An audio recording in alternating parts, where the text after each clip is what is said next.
त्वमेव माता च पिता त्वमेव त्वमेव बंधु। नमस्कार दोस्तों।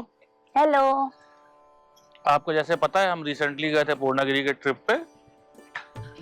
वहां से लौटने के बाद हमने सोचा क्यों ना आपको कंप्लीट जानकारी दी जाए कि कैसे जाना चाहिए, कितना खर्चा आता है, क्या क्या हमें ध्यान में रखना चाहिए और क्या क्या हमें सामान लेके जाना चाहिए।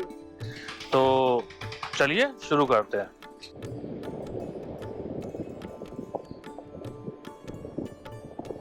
माता पूर्णागिरी का मंदिर पड़ता है स्टेट उत्तराखंड में और डिस्ट्रिक्ट लगता है चंपावत। ये यूपी के जस्ट बॉर्डर पे ही है। नजदीकी जो सबसे नजदीकी शहर पड़ेगा आपको जहाँ पे आप ट्रेन से जा सकते हैं वो है टनकपुर। टनकपुर जाने के लिए ट्रेन अवेलेबल है, दिल्ली से भी है और भी शहरों से हैं, और हम जहाँ रहते हैं लखनऊ वहाँ से भी अवेलेबल है। लखनऊ से सुबह 7:30 बजे एक त्रिवेणी एक्सप्रेस करके ट्रेन है, वो निकलती है और शाम को आपको पहुंचा देती है। और टनकपुर से आपकी पूर्णागिरी धाम की दूरी मात्र 20 किलोमीटर रह जाती है। तो ये हो गया रेल मार्ग का रास्ता। फिर दूसरा रास्ता आता है आपका बस का। जैसे हम लखनऊ से बात कर रहे हैं या दिल्ली से है तो वहां से रोडवेज और आप रोडवेज की बस आपको मिल जाती है। लखनऊ में कैसरबाग, आलमबाग से आपको मिल जाएगी। लखनऊ में आपको दिल्ली में आपको आनंद विहार ISBT से आपको बस मिल जाएगी। तो टनकपुर के लिए आपको कनेक्टिविटी अच्छी मिल जाती है, मोस्टली शहरों से मिल जाती है, जहाँ पे आप पहुंच करके फिर आप पूर्णागिरी के लिए निकलेंगे। पूर्णागिरी जाने के लिए वहां से आपको कैब टाइप की सर्विसेज मिल जाती हैं। अगर शेयरिंग बेसिस पे जाना है तो आपका 50 से 100 रुपए किराया लेते हैं, और अगर आपको इंडिविजुअल बुक करके जाना है तो आई थिंक 1000 से 1500 रुपए होता है। हम लोग गाड़ी हायर करके गए थे लखनऊ से, तो हमको करीब 7 से 8 घंटे लगे थे वहां पहुंचने में। 350 किलोमीटर की दूरी है पूर्णागिरी मंदिर की। और हम सीधे टनकपुर से पहले टनकपुर के आगे एक जगह पड़ती है बूम रेंज, वहां तक गए थे। अब बात करते हैं टनकपुर से आगे जब आपको मंदिर की तरफ जाना होता है, तो जो टनकपुर से आपका पूर्णागिरी मंदिर है, और जब हम पूर्णागिरी मंदिर बोल रहे हैं तो वहां पे चढ़ाई है 3 किलोमीटर की, तो वो आपको ध्यान में रखनी है।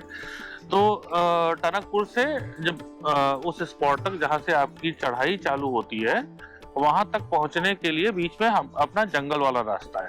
रात के टाइम आपका जंगल बंद होता है और आपको 11 बजे के बाद वहां पे अलाउड नहीं है जंगल को पार कर देगा। तो आपको बेसिकली वो बैरिकेटिंग के पहले ही रात भर फिर रुकना पड़ता है, वेट करना पड़ता है।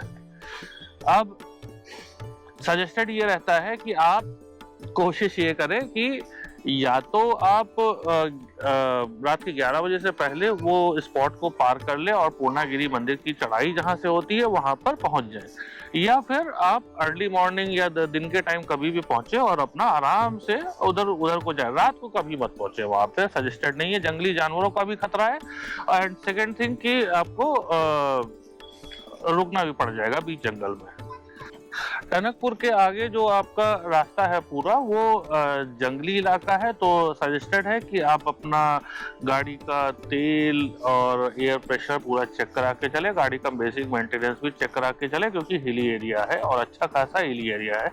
हमारे सामने एक इंसिडेंट हुआ था, एक भाई साहब थे, उनकी क्लच प्लेट का जल गई थी। अब वो आपको बीच में कुछ मिलता है नहीं, तो फिर आपको पूरा वापस आना पड़ेगा टनकपुर।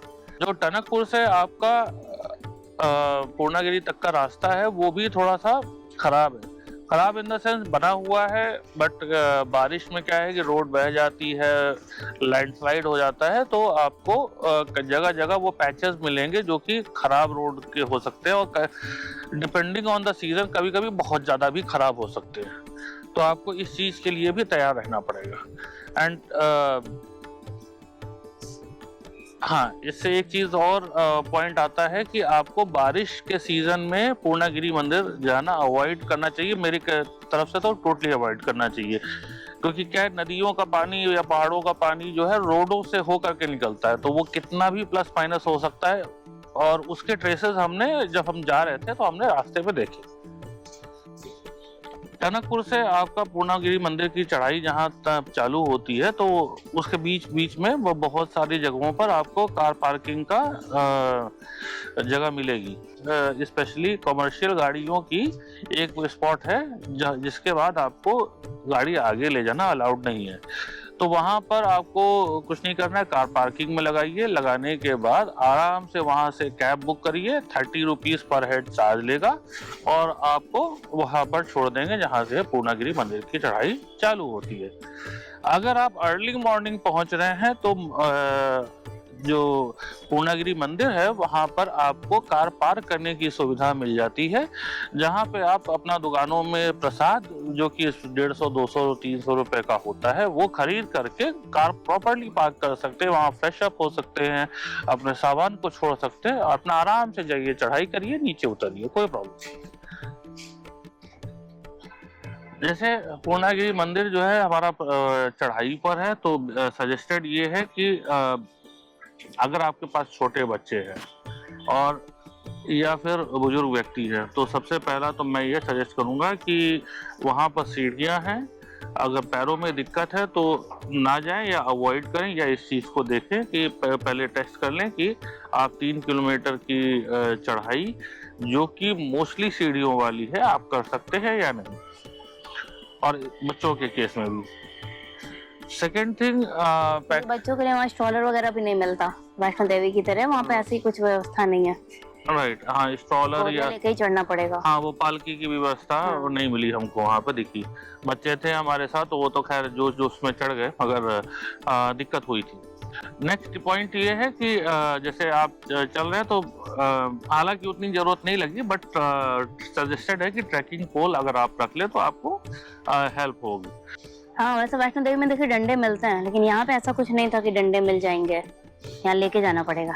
हाँ, यहाँ पर ट्रैकिंग पोल लेके जाना पड़ेगा, और सजेस्टेड है कि शूज पहन के जाएं, क्योंकि यहाँ पूरे रास्ते में सीढ़ियाँ हैं, मतलब आपको स्लोप नहीं मिलेगा, और मंदिर के चारों तरफ मंदिर के जाने के रास्ते के दोनों तरफ आपको दुकानें मिलेंगी, और दुकानों में सारा सामान मिलता है, सारा सामान आप सोच भी नहीं सकते, चश्मे तक मिलते हैं। तो लेकिन कैश लेके जाएं, वहाँ नेटवर्क नहीं आता। एग्जैक्टली टनकपुर के बाद आप बिल्कुल भी यकीन ना करें कि आपका पेटीएम चलेगा या इंटरनेट आएगा, आप टोटली कैश लेके चले और कैश पे ही डिपेंडेंट रहे। वहाँ पे हर दुकानों पे पेटीएम चलता तो है कहने के लिए, बट आपका इंटरनेट नहीं चलता, तो आप यूज क्या करोगे, तो ये प्रॉब्लम आती है। तो बिल्कुल ध्यान रखें कि आप कैश लेके चलें। देन छोटी छोटी वाटर बॉटल जरूर रखें, रीजन भी कि पानी की जरूरत वहां पे पड़ेगी, और दुकानों में मिल जाता है, तो ऐसा नहीं है कि आपको कैरी करना पड़ेगा, आप वहां पे खरीद के अपने साथ चलो, और आगे चल के बहुत सारे स्पॉट आते हैं जहां पे आपको जरूरत पड़ सकती है पानी की, और वहां पे पानी अवेलेबल नहीं होगा। चूंकि ये पहाड़ी एरिया है तो सुबह शाम हवा चलती है, ठंडा मौसम रहता है, तो सजेस्टेड ये है कि वुलन कपड़ों का ऑप्शन जरूर रखें, और स्पेशली बच्चों के लिए जरूर रखें। शॉल तो एटलीस्ट रख ही लीजिए। और हाँ, वहाँ पे स्टे करने के भी ऑप्शन होते हैं, तो इस ओपन माइंड होके चलिए, अगर आपको रात होती है तो कोई दिक्कत नहीं, स्ट्रगल करने की जरूरत नहीं है, आप स्टे भी कर सकते हैं और नेक्स्ट डे अपनी जर्नी कंटिन्यू कर सकते हैं। अब बात करते हैं, जैसे हम लोग जब पहुंचे थे तो हम लोग अराउंड सुबह 3:30 बजे पहुंच गए थे, तो जो रास्ते में बैरिकेडिंग है वहां पे हमें रुकना पड़ गया था, क्योंकि अब जब तक वो बैरिकेडिंग खुलेगी नहीं तब तक हम आगे जाएंगे नहीं। तो उसकी वजह से क्या 2-3 घंटे हमें वेट करना पड़ा, अननेसेसरी वेट था, उसका कोई मतलब नहीं था। हम लोग फिर उसके बाद आगे गए, धर्मशाला लिया, धर्मशाला में हम लोग फ्रेश अप होकर के ऊपर पहुंचे। तो नॉर्मली हमारे साइड से सजेस्टेड ये रहता है, जो लोग भी नॉर्मली फॉलो करते हैं, कि आप जैसे लखनऊ से जा रहे हैं तो लखनऊ से निकलिए, शाम को पहुंचिए आराम से, और शाम को अपना पूर्णगिरी मंदिर की थोड़ी सी चढ़ाई चढ़ के कोई धर्मशाला ले लीजिए। धर्मशाला से उसका चार्ज भी नहीं है, बेसिकली आपको 50-100 रुपए का प्रसाद लेना है और आप वहां पे रुक सकते हैं। आप अपना आराम से रात बिताइए, सुबह अर्ली मॉर्निंग अपनी चढ़ाई चालू करिए। उससे होता क्या है कि आप सुबह करीब 9:30 बजे आपकी मंदिर की आरती होती है। अब हमारे साथ क्या हुआ था कि हम लोग पहुंचे थे अराउंड 9:35 या 9:40 पे मंदिर के पास, जहां से मेन मंदिर का रास्ता चालू होता है, जो करीब 1.5 किलोमीटर का है। तो यहाँ पर मैनेजमेंट क्राउड का बहुत बेकार है। तो हुआ क्या कि फिर आरती के लिए रोक दिया गया भीड़ को। अब वो उसमें के भीड़ तो एक्यूमुलेट हो गई, बट जैसे ही छोड़ा गया ना, तो वो जगह छोटी सी है मंदिर की, तो एक एक करके जा रहे हैं, तो बहुत टाइम लग गया। हाँ, करीब 3 से 4 घंटे हमको वेट करना पड़ा अननेसेसरीली, और बच्चे भी परेशान हो गए, हम लोग खुद परेशान हो गए। उस टाइम के लिए जरूर कुछ खाने पीने का रख ले बच्चों के लिए, क्योंकि हमारे साथ छोटे बच्चे थे, वो सब भूखे हो गए थे 2-3 घंटे में। एक तो बहुत छोटा था, 6-7 महीने का, उसको तो हम ये फ्रूटी वगैरह पिला रहे थे, क्योंकि वहाँ पे बॉटल दूध तो लेके गए थे, ये पाउडर वाला फीड लेके गए थे, लेकिन बनाने का कुछ वहाँ पे साधन ही नहीं था, हम फंस गए थे बीच में, तो इसलिए बच्चों के खाने पीने का इंतजाम लेके चले।